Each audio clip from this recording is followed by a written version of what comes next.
दोस्तों आपका स्वागत है हमारे चैनल बैंकिंग मित्र में।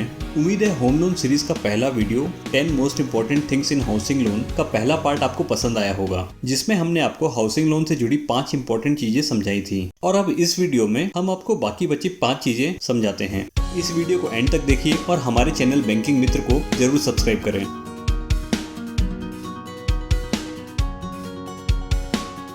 होम लोन का 6th इम्पोर्टेंट पॉइंट है डिसबर्समेंट। डिसबर्समेंट का मतलब होता है आपके लोन अकाउंट से पैसा निकाल के बिल्डर या सेलर या किसी सप्लायर को पेमेंट करना।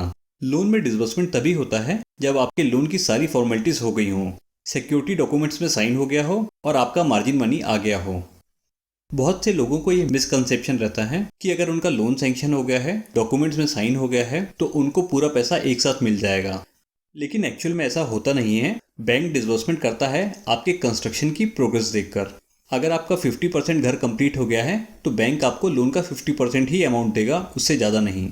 वैसे ही अगर आप किसी बिल्डर से फ्लैट ले रहे हैं तो वो फ्लैट वाले प्रोजेक्ट की प्रोग्रेस देख के बैंक पैसा डिसबर्स करेगा बिल्डर को। एक और कंफ्यूजन जो लोगों को रहता है कि बैंक लोन का पैसा डिसबर्स करके आपके सेविंग अकाउंट में डाल देगा, लेकिन ऐसा भी नहीं होता है।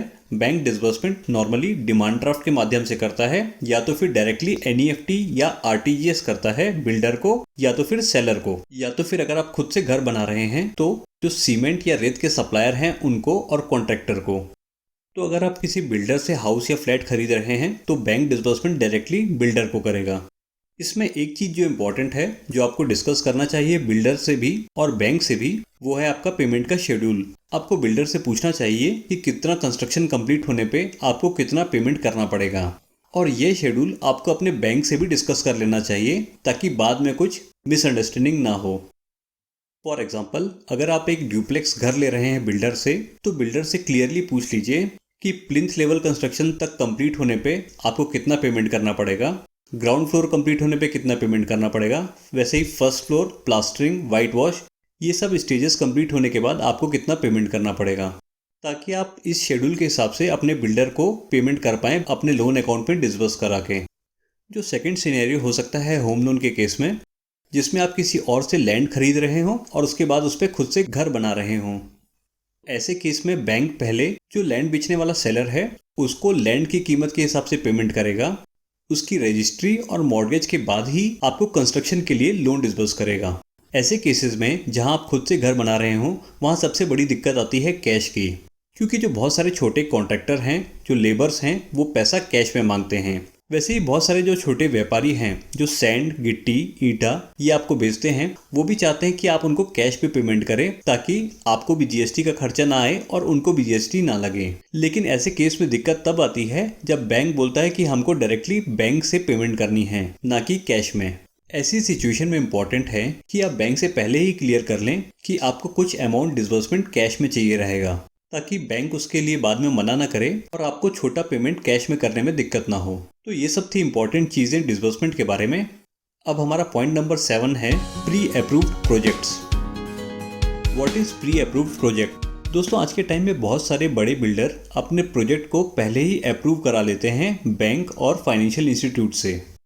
बैंक या फाइनेंशियल इंस्टीट्यूट किसी भी प्रोजेक्ट को प्री अप्रूव करने के पहले वो लैंड का वेरिफिकेशन करते हैं, बिल्डर का पास्ट रिकॉर्ड चेक करते हैं, जो गवर्नमेंट अप्रूवल्स हैं जैसे कि colonizer license, town and country planning का अप्रूवल, और साथ ही ये चेक करते हैं कि बिल्डर रेरा रजिस्टर्ड है कि नहीं, और उस बेसिस पर प्रोजेक्ट को अप्रूव करते हैं। प्री अप्रूव्ड प्रोजेक्ट्स का फायदा ये है कि क्योंकि इस प्रॉपर्टी का लीगल और टेक्निकल वेरिफिकेशन हो चुका है तो लोन लेने में इजी पड़ता है।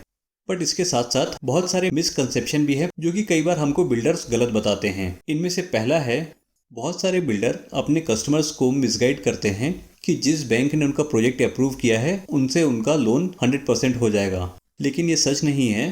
प्री अप्रूव प्रोजेक्ट का मतलब है कि बैंक ने वो प्रॉपर्टी के पेपर चेक कर लिए हैं, लेकिन लोन मिलेगा या नहीं ये आपकी इनकम, आपकी एज फैक्टर, आपके सिविल स्कोर, ये सब फैक्टर्स पे डिपेंड करेगा। तो ऐसा नहीं है कि प्री अप्रूव प्रोजेक्ट में सबको लोन मिल ही जाएगा।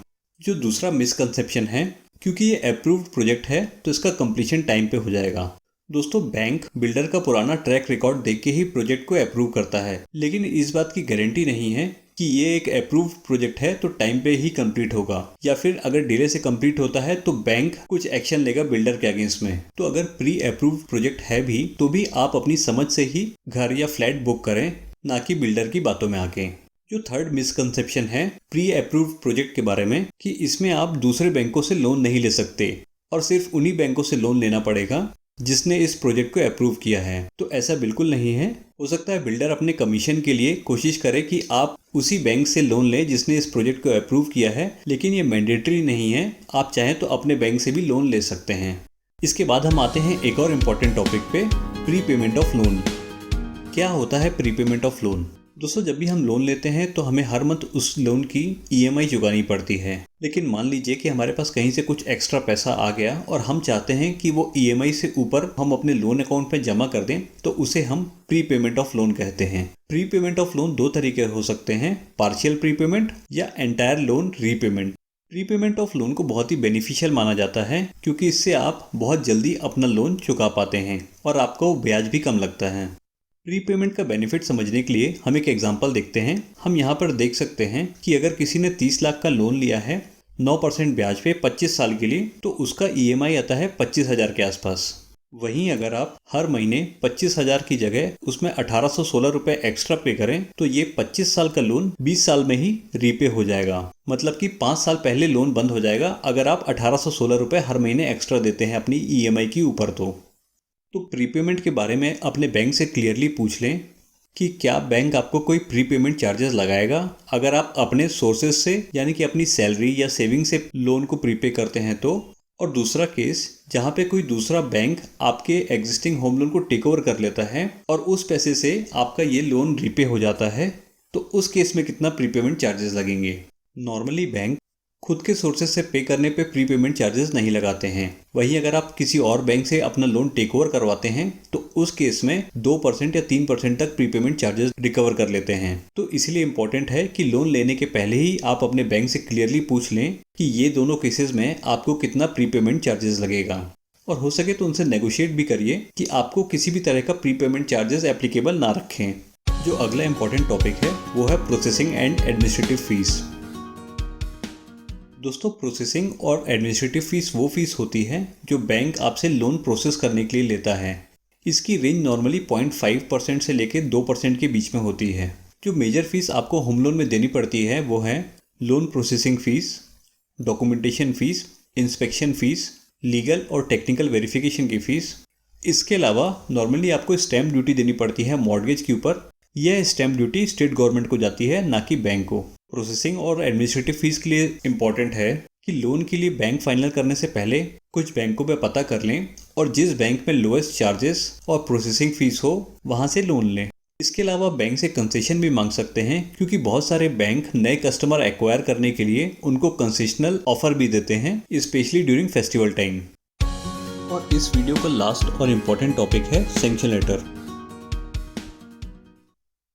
सैंक्शन लेटर या ऑफर लेटर। दोस्तों, आपको बता दें कि जब भी हम कोई लोन लेते हैं तो उसमें सबसे इम्पॉर्टेंट चीज़ होती है सैंक्शन लेटर जो बैंक आपको देता है। क्योंकि भले ही बैंक मैनेजर आपको कुछ भी कहे, लेकिन जो टर्म्स एंड कंडीशन आपके सैंक्शन लेटर में लिखी होती हैं और जिसको आप एक्सेप्ट करते हैं वही फाइनल होती हैं। सैंक्शन लेटर में लिखी हुई टर्म्स एंड कंडीशन आप पे भी एप्लीकेबल होती हैं और बैंक पे भी। और अगर आपका फ्यूचर में बैंक से चार्जेस या इंटरेस्ट के लिए डिस्प्यूट होता है तो लीगली सबसे पहले सैंक्शन लेटर चेक किया जाता है कि क्या बैंक ऑथराइज्ड है वो चार्ज करने के लिए एज पर सैंक्शन लेटर। अगर हाँ, तो आपको वो चार्जेस रिफंड मिलना मुश्किल है। वहीं अगर बैंक ने आपको कुछ ऐसे चार्जेस लगा दिए जो सैंक्शन लेटर में लिखे हुए नहीं हैं तो आपका केस स्ट्रांग हो जाता है। इसलिए इम्पॉर्टेंट है कि आप अपने सैंक्शन लेटर को ध्यान से पढ़ें। उसमें से कुछ टर्म्स जो आपको एक्सेप्टेबल ना हो उसको बैंक से नेगोशिएट करें और सैंक्शन लेटर से हटवाएं। सैंक्शन लेटर एक फॉर्मल कंफर्मेशन है कि बैंक ने आपको लोन सैंक्शन कर दिया है। इस सैंक्शन लेटर की वैलिडिटी नॉर्मली 6 महीने होती है, यानी कि आपको 6 महीने के अंदर अपना डॉक्यूमेंट्स करा के लोन लेना चालू कर देना है। यहाँ पे आप एक सैंक्शन लेटर का सैंपल देख सकते हैं।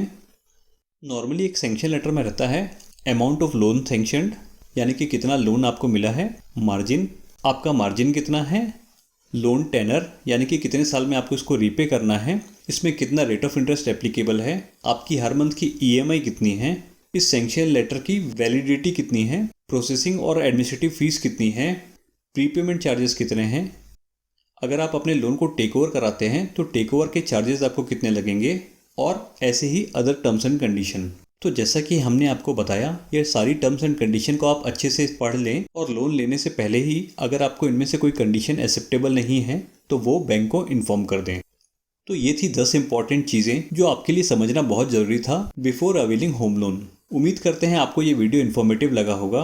अगर हाँ तो प्लीज़ हमारे चैनल को सब्सक्राइब करें और दूसरों के साथ भी शेयर करें। होम लोन सीरीज़ के आगे की वीडियो में हम आपको बताएंगे होम लोन का कंप्लीट प्रोसेस, होम लोन से जुड़े question and answer, home loan पे क्या क्या टैक्स बेनिफिट आपको मिलता है, प्रॉपर्टी लेते समय फ्रॉड से कैसे बचें। तो देखते रहिए हमारा चैनल बैंकिंग मित्र और इस वीडियो को शेयर जरूर करें अपने फैमिली, फ्रेंड्स और रिलेटिव्स के साथ। Thank you.